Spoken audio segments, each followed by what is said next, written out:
Genesis chapter 3, New Living Translation. The man and woman sin.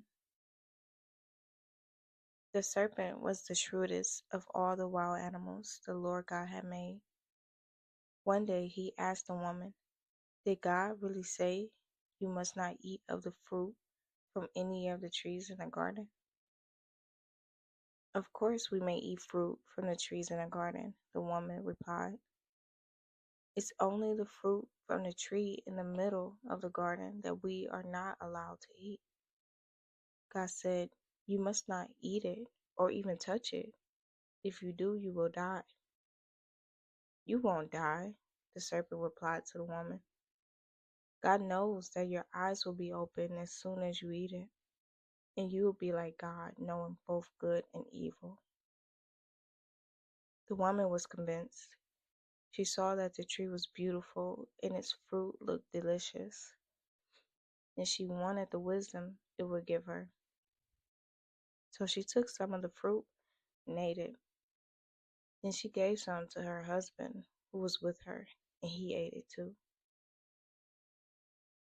At that moment, their eyes were open, and they suddenly felt shame at their nakedness. So they sewed fig trees together to cover themselves. When the cool evening breezes were blowing, the man and his wife heard the Lord God walking about in the garden. They hid from the Lord God among the trees. Then the Lord God called to the man, "Where are you?" He replied, "I heard you walking in the garden, so I hid. I was afraid because I was naked." "Who told you that you were naked?" the Lord God asked. "Have you eaten from the tree whose fruit I commanded you not to eat?"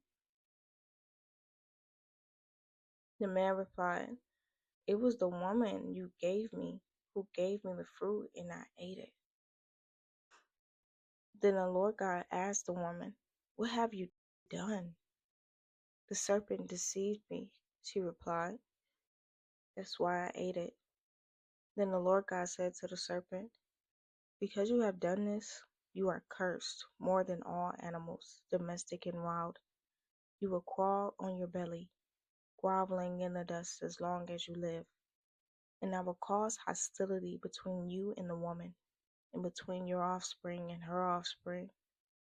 He will strike your head, and you will strike his heel."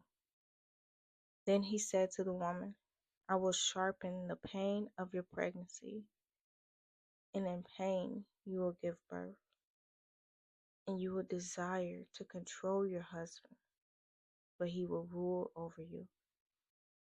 And to the man he said, "Since you listened to your wife and ate from the tree whose fruit I commanded you not to eat, the ground is cursed because of you.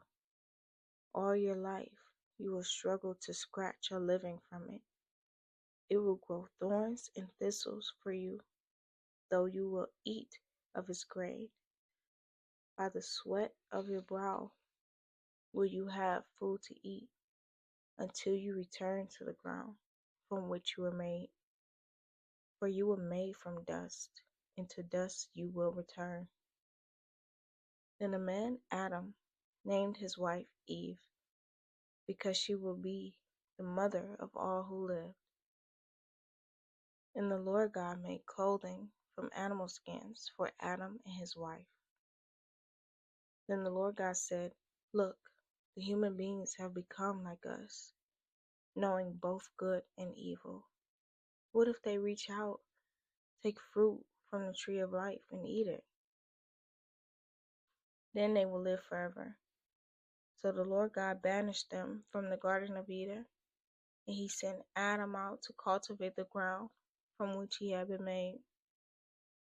After sending them out, the Lord God stationed mighty cherubim to the east of the Garden of Eden, and he placed a flaming sword that flashed back